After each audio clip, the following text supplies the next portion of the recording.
Hey, everybody. How's it going? Happy Wednesday evening.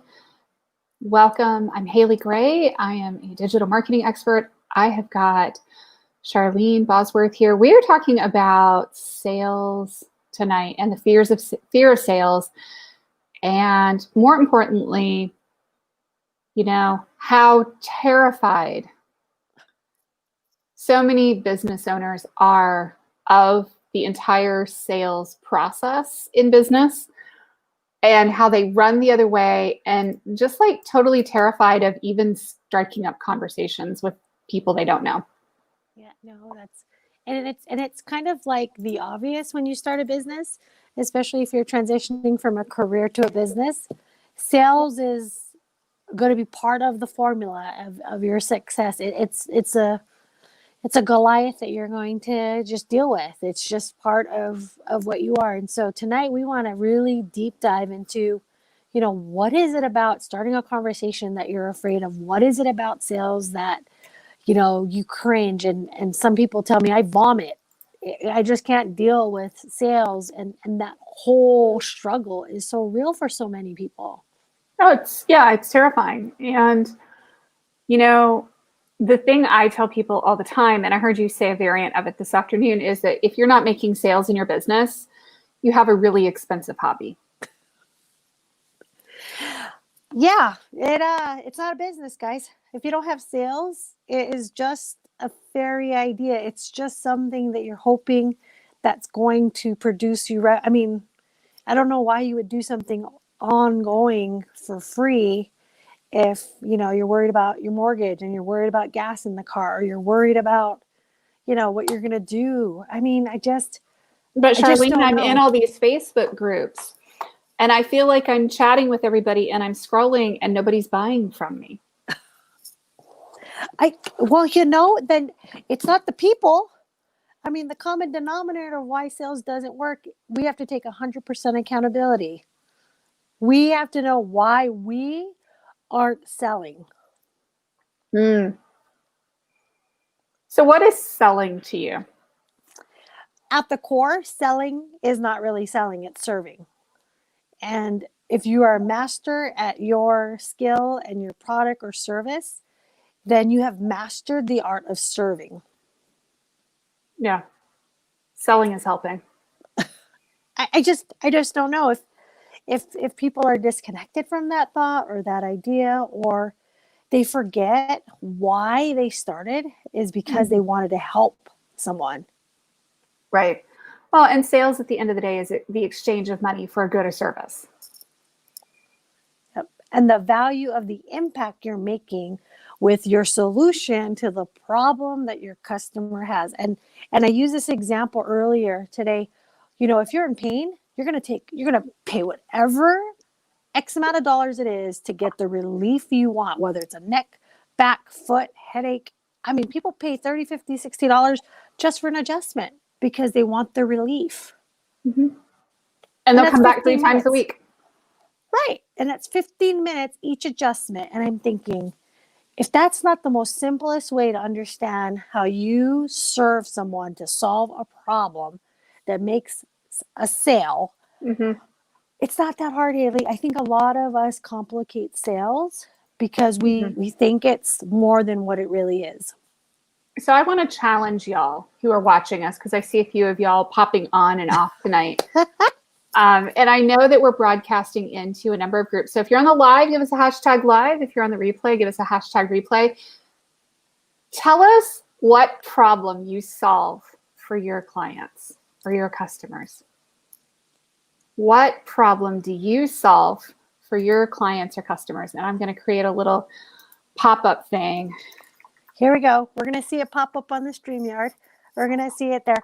And Haley, I mean, what do you envision sales is? I mean, you've been in this career. You've been this answer to many, clients who serve as a solution to their, I don't know how to make a website. I don't know how to create SEO. I don't know how to, create a sales process. I mean, what is sales to you? To me, selling is really helping. I mean, it's going out there and offering somebody a solution for a problem they're having. I will tell a lot of people, not so jokingly that what we do is we fix really, really broken marketing,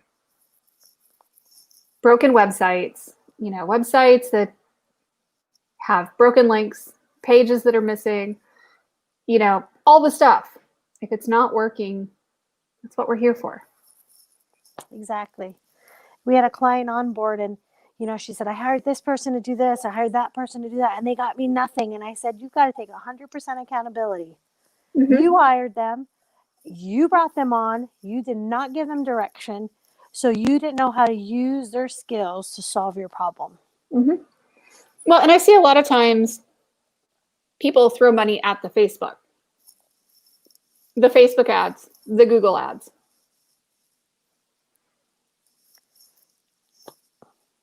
That's not the solution, everybody. Just because you put a post up and you think everyone's going to come out and hug your post and now you're going to have 300 engagements, that's not how it works. It's engagement, it's relationships, it's serving, it's being, and I really want people to realize this. I want you to be so confident about your solution that you don't have hurt feelings when someone says no to you. It's not they're saying no to you, they're saying no to themselves. Mm-hmm. Yeah. And, one of the things I've seen online a lot is, well, go find the money to pay for it. Put it on a credit card. Charge it up. Sell something to pay for it. That's none of my business. We just want to solve your problem. We want to make it happen so that it's undeniable that when you know what problem you're trying to solve, you're going to attract that solution to you, and then it's your choice to choose it. Mm-hmm. Yeah. No, and I mean, so yeah, thank you for sharing live. Great tip. If somebody is in pain, they'll do whatever it takes to feel better. Absolutely. So yeah, what problem do you solve for your customers? It's amazing to me how we forget that, we're exchanging money for a good or a service. Right. What benefit are you bringing to your customers? And it's been an interesting thing because people are so scared of rejection. What if they tell me no? Great. You didn't want to work with them anyway. Why do you want to work with someone you have to convince? Why do you want to work with someone who you have to do 90% of the heavy lifting? And if that's your business model and you're totally for it, all power to you. But I can almost guarantee a lot of service-based business owners, you don't want to do the heavy lifting because you're trying to empower, you're trying to facilitate, you're trying to support your client. Mm-hmm. If you're supposed to do their life, then man, you better charge a whole lot more than what you're probably charging for.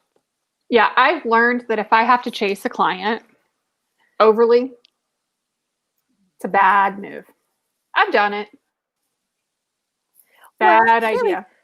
Haley, this is the thing. There's two types of sales. One, that you knew you made the wrong sale, right? Just, we all have those. And you knew it from the very beginning. Like your gut said no. Your head said, why are you doing this? But you still made a sale, right? That's the first one. It was a great money, sale, right? Charlene. But I made money, Charlene. No. And Haley, how much 10, 30, 40, 50% more you're spending to fulfill on that client. So that's the first one. You made the wrong sale because you still had a sale. 1,000% more. Especially when you're developing a website. 1,000% more. It is unreal. Trying to convince a client that they need it, and you're so eager to serve. I've been so eager to serve. I've bent over backwards. I've done everything for the client. Ugh. And it never ends well. No, it never does. And then the second sale that we tend to do, right, when we're in this, I call it the worth grab, because you need to be validated, so you're willing to do whatever it takes. So you drop your price, and then the client's like, well, I'm paying you, 50% less, but you're supposed to still give me 100% of the effort. And you're like, oh my gosh, I did this to myself. Or they may not even realize that they're paying 50% less. A lot of times they don't. They're like, well, I'm giving my whole cold hard cash of $50 and it's my last $50 and I want that $50 to stretch. And you're like, Walmart, aren't you? And Walmart, you can't even negotiate prices. You scan your item and that's the price you pay. But yet with service providers, one of the biggest thing I know with coaches, with and this is just being real. If you're a service provider and you're starting out, sometimes you feel like, sure, I've got to give it away. I've got to do whatever it takes. And I'm like, then you're going to attract those kind of clients. Mm-hmm. They can smell desperation in the air. I mean, it's like you give off the faint whiff of desperation. There's like some kind of smell or look or energy or something to you. And they can like smell it. And it's like, bloodhounds, at the scent going,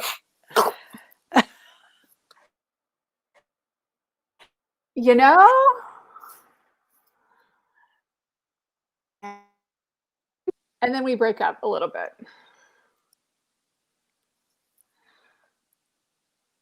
Oh, you've got such a great smile on your face on what it's frozen. I'm hoping it's technology. What in the world, right? Like today we have that thing. I'm like, what is going on here, people? Right. Right. But I mean, it's just such a thing, right? When you've got that air of desperation, they know it. Yep. They can tell you from a mile away, and they're going to take advantage of it. They really are. Well, they're going to do one of two things. They're going to either run because they know you're desperate, and thus you must not provide great service. Or two, they're going to take wanton advantage. And they're going to pay you $20 for a $500 job. And you're going to be working for 50 cents an hour. Ask me how I know. One of the things that's really valuable is the word no. And I think no needs to be part of the sales process. Even if you're terrified, even if you're fearful and you are sick to your stomach about sales, we promise you, both of us promise you, the word no, especially to the wrong client, the wrong project, the wrong everything, is going to give your power back. Yeah. Well, and one of the things I've learned here too is that sometimes, you'll put out like a proposal for a client and they'll wait 6, 9, 12 months and they'll come back and be like, oh, you've got the exact same pricing, right? Can you give me a discount on that? Nope. No. I mean, I'm just talking about like all the sales mistakes in the world, And then the other one is, follow my simple 3-step process. And Charlene is like, oh no, run for the hills. When you hear it, I've got this simple process that you just need to follow. No, because you're making as if your client understands all the little details in between, and they don't. We just onboarded a client and I said, you're going to watch these 3 videos and do this homework because it's going to help you understand where my thinking is when we talk about your sales process. And she's like, okay, great. Because I want to be able to talk to my client as a partner in their business, not talk to them down. I also don't want to talk to it like I have to carry the weight. I want to talk to a partner in the relationship because we're going to do more together than we are if one has to force, shove, push, convince. Yeah. And there shouldn't be any like huge need to force, shove, convince, any of it. So Dee is asking the question, these are all golden nuggets. Do either of you have a good book on sales? It's called Book of Hard Knocks. Fail as fast as you can. That is the success, Dee, right there. Well, and we're also doing a workshop this week. Okay, fine. That is being recorded. And we're doing it. We did it today, tomorrow, and Friday. And so today we were talking about identifying your clients. Tomorrow we're talking about more, narrowing it down. Friday we're going to be talking about actually selling. Yeah. But in terms of like, we're talking about the School of Hard Knocks. We're literally telling you all the mistakes we've made. This is the Cliff Note version, guys. This is the Cliff Note version. So if you're writing any of this down, you're going to be halfway there. Right. And this is like, and I'm sitting here telling you like all the mistakes, like, following the simple 3-step process that I see people do all the time is just this bizarre thing, because I see it a lot on LinkedIn too. I see it more on LinkedIn than I do on Facebook now. I used to see it a lot more on Facebook. You get some random person who's like, hey, I can help you generate more leads organically in your business.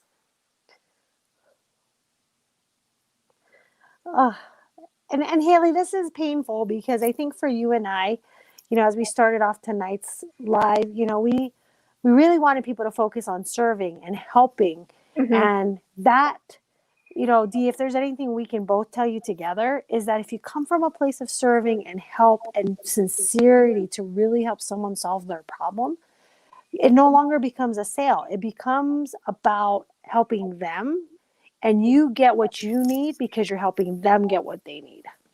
Right, exactly. I have a complete non sequitur. Tell me about the headrest that's behind you. So you have to see. So my husband actually sells Native American art. So this actually is a headpiece, and it actually has eagle feathers on it. So it's totally illegal to have. But because he actually served and worked on the Indian reservation, it was gifted to him. Oh, there you go. The Hopi tribe. So it's kind of a legit piece, but you don't tell anyone because you're supposed to be Native American to do that. I know, right? He's got all these interesting stories. And I'm like, and you married a Hawaiian girl. So I guess this is just part of the story. Right? Yeah, we all have our interesting stories. I was like, that is one cool headdress behind you. Yeah, and I mean, we're telling you the Book of Hard Knocks, like with sales. You could skip the whole workshop and boil it down and basically say, go find people, talk to them, be real, make friends, make sales. Yeah, it's really that simple. I know that's the irony, right? On the other side of our conversation, guys, they're like, it's all 3 steps. I'm like, it kind of is simple if you don't overthink it, if you're not, you've got some thick skin about you and you're out there to serve. Because if your intent is to help, when someone says no, it doesn't hurt your feelings. You're not going to lose Christmas. No one's taking away your birthday. Like, get out there and just talk to people. Ask them what they want and need. Mm-hmm. Absolutely. And it's interesting to me because, sales was something that used to terrify me. Absolutely terrified me. I don't come from a sales background. I come from an engineering background with an MBA. Right. Neither one of those really screams extrovert. And you're laughing because you're like, yeah, I mean, you talk to computer software engineers, programmers who are, I'm a hardcore programmer, y'all. My husband will tell you I don't really write real code because it's in Java, because Java isn't a real programming language, because, you can't properly do memory and resource allocation in Java. So we go back and forth, right? The ultra geek against the, recovering geek. And, it doesn't really scream, okay, I love sales. I'm super good at this. I've got this whole sales thing nailed down, this whole like networking thing, this whole meeting friends online, connecting with people. To me, was just such a crazy, like alien, like you've grown 3 heads kind of world. It's a foreign language, right? Like it really is. And that's the thing about corporate versus entrepreneurship.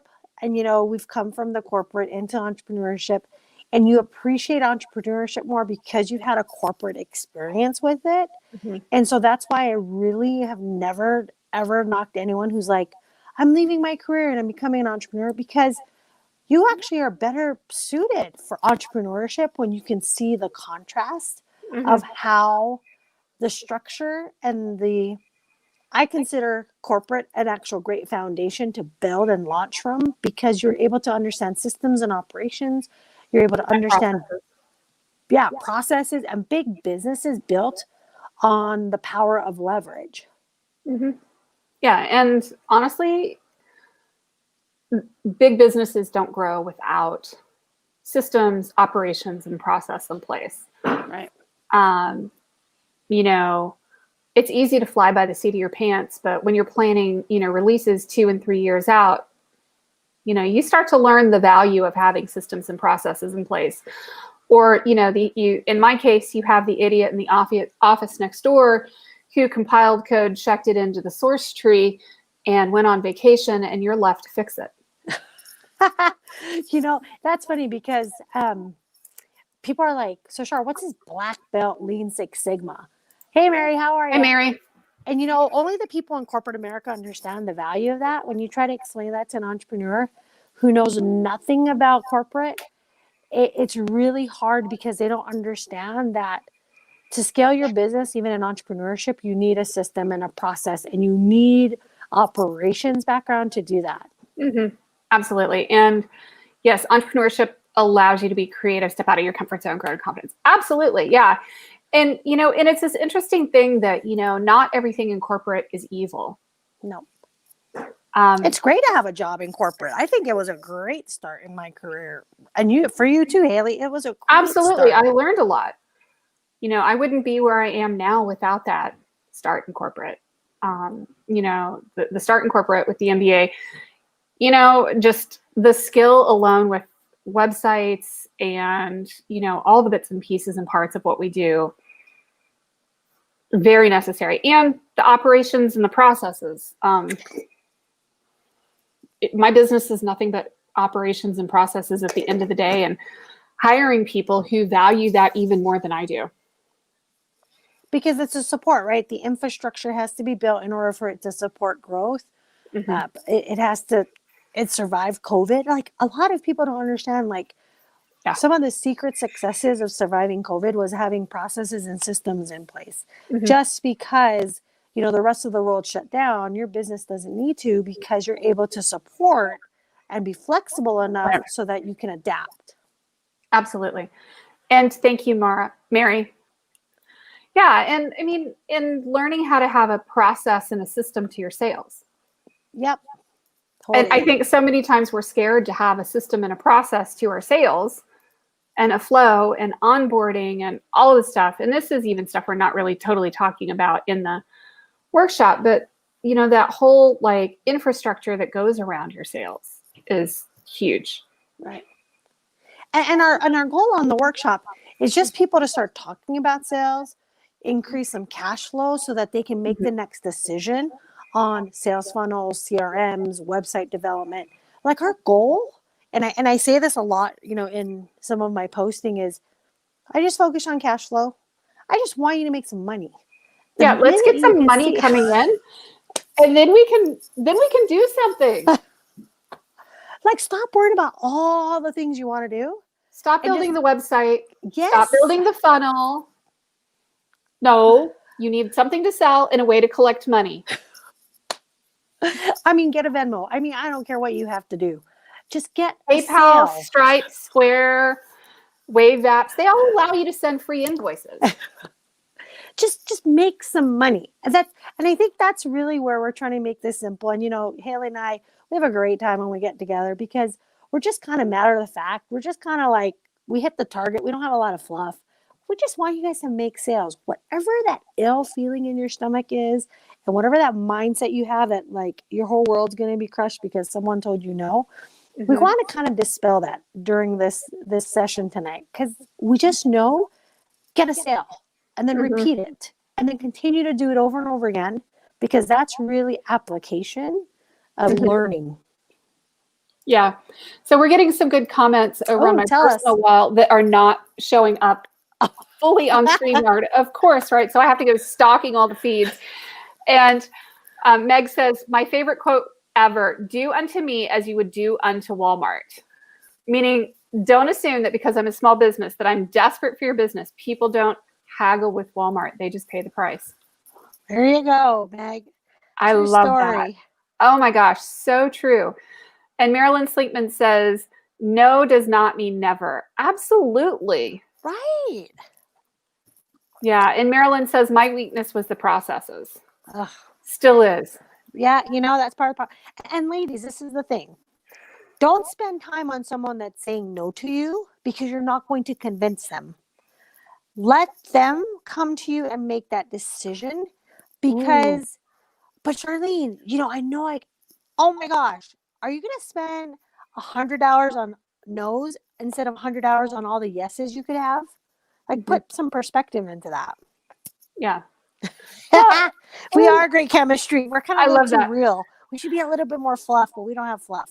I don't do fluff very well. So I like that about Charlene because neither one of us excels at fluff. It's like the hardcore like business stuff. Like if you want to work with either one of us, try out the sales workshop, like stalk us, work with us.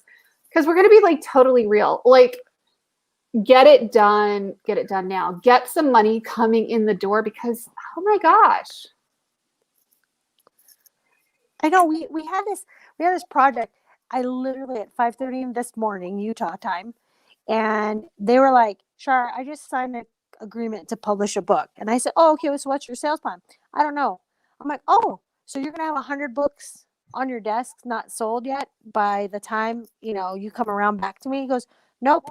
I saw you on a live and I said, I got to hire her because I am not going to have hundreds of books. Right. So guys, remember, our goal is just to get you into a place where you can get some success. Let's get you, feeling good about sales, talk about your processes. And then we want you to scale from that. We just don't want you to feel like, well, sure, I don't have the right amount of sales. Like no one cares about the amount of sales. The fact that your business is doing sales means that you're more successful than those who aren't. Absolutely. And thank you, Dee, for the comment. And making money shouldn't be taboo. Nope. You should want money. You should want to hug it. You should want to expect it. You want to be like, I love making money because that's showing that my impact is being, part of someone else's success. Like you're impacting their life. Well, and I think sometimes we're scared of charging people what we're worth. We're scared of charging people money because we're scared they can't afford it. Right. Because, COVID right now. Right. And everything going on, because people are tight and they don't have very much money. So what do you say to that whole, set of arguments of, well, people just don't have any money right now, so I'm charging less or I'm not getting any clients because of COVID? Well, I'll tell you where you can take your excuses because that's all you got at the end of the day. You got no sales because you have excuses. So pick which one you want. Yeah. I know somebody who got into real estate in 2008 and he, and you may remember 2008 was the real estate crash. Oh yeah. Lovely time to get into real estate. And he was determined to make it. And he literally sat there 8 to 12 hours per day, smiling and dialing and following up on leads. Wow. His first year out of the gate in 2008. Do you want to guess what his take-home income was? $380,000. It was about $160,000 out of the gate as a brand new realtor. Wow. First time ever into real estate. That's pretty impressive. Because in 2008. Right. Yeah.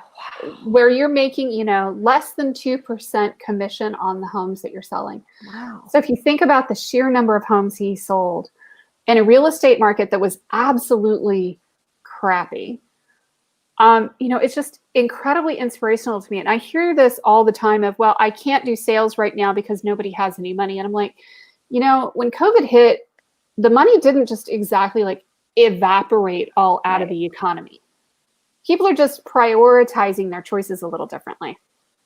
Exactly. And you got to be willing to pivot. Okay, let's just call it what it is, right? If you're going to pivot because the market is telling you to pivot, then that's one thing.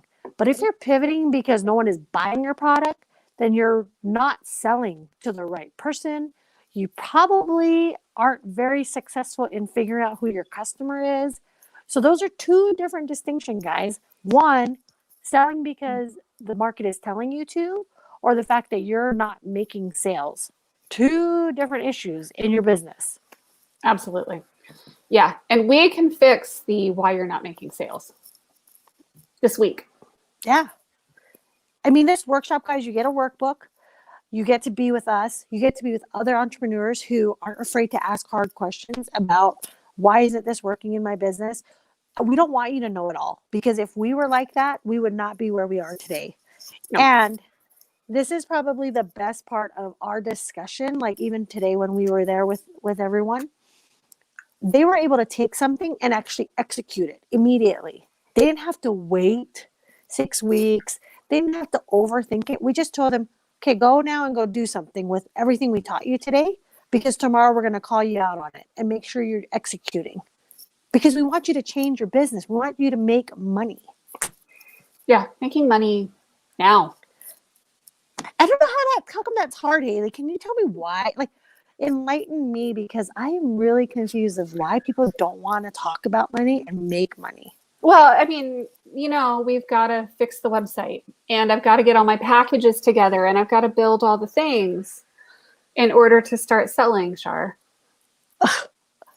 Let me know after 6 months of still doing that. Like, who's paying the bills? Like, how are you able to justify all the debt you're incurring when you're not making revenue? Or, I hear a lot of, well, my kids are at home right now and I'm homeschooling and I've got a lot going on. Yeah. But you still got to pay the bill. Hard. It is kind of hard. It's kind of hard. But Haley, you and I every day deal with real life, and yet we prioritize what needs to get done. Our clients need to be taken care of. We are still pitching. We are still out there serving. We're still creating conversations. Mm-hmm. You can do it, guys. And if you're not having the conversations, you can't have the sales. Nope. No. One-to-ones. Lots all of them. day. All day. If you get booked 3 to 5, you're going to be more likely to convert them into a sale than having 0 on your calendar. Yeah. And you're going to suck at sales to start with. I mean, all of us did. But Right. the cool thing is that if you start connecting with lots and lots and lots of people, those people become potential prospects down the road, even if they're a no right now. And then, they start referring other people to you, and it becomes a virtuous cycle. It does. They bring you the next client, guys. That's the power of having the right sale, the right confidence, the right everything, because they bring you the next customer without you having to do any extra marketing, any other convincing. They just bring them naturally. Just come to the door. Yep. They lead them right up to your door path, and they'll recommend you, and they'll stand there and do what they need to do to make sure you get those clients. No, I had a client literally ask me, well, Char, I need to talk to someone. I said, okay, great. So they went through the list. They called one of my clients who's like, Char, I just told him in one simple Maryland accent, right? And this gal was, country as country can be. She said, let me just tell you, you want to make money or not? Because that's just how Char is built. This is exactly what she focuses on. So guys, guess what? I didn't have to sell them. I didn't have to convince them. I was like, if this is going to be all it's going to be, you can talk to my clients. I'm more than happy for you to talk to them. Mm-hmm. Absolutely. Well, cool. Thank you so much for joining me tonight. This is fun. This is always fun. Let's get easy. them signed up. Let's show up, guys. If you're so busy and you're so busy you can't talk about sales, I'm like, that ain't true. If you don't have enough sales and you're too busy to talk about sales, we got a problem, y'all. Houston, talk to somebody about sales. If you are so busy, you don't have time to talk about sales, and you don't have sales, and you are not at a point where you are making comfortable numbers of sales a month. Yeah, we got a real problem here, guys. Like, we just want to be real. We just want to tell you that there's no excuse, because we can just call it what it is. We're like, that's all you're going to be left with is excuses. We want to pour into you from our experiences and our success and our failures as much as we can, because we want to save you the time, the money, and the headache. Yep. Absolutely. And honestly, sales solves problems in our businesses. Don't you like the plan, Haley? I Seriously. do. It was so freaking simple. I was like, this is it. And everyone was like, Char. I'm like, what? It's exactly what you're going to get. We deliver what we said we were going to commit to. And that's exactly Absolutely. what we're doing. We're going to walk you through the sales process. Yep. I'm going to show you how to draw a bullseye and hit those clients. Boom. Oh, you know what? Tomorrow I'm going to have a whiteboard. I'm going to draw that picture so it's super clear. And they're like, okay, there's the bullseye. I'm like, that's all you're focusing on. Stop focusing on making this platform and that platform and this fluff. And I got to make my graphics because no one cares. No one cares. No one cares how pretty it is. Right. Not really. Yeah. Cool. All right, guys. Thanks, Haley, for everything tonight. This was Thank fun. you. Thanks, This everyone. is awesome. Thanks, guys. Bye-bye. Thanks.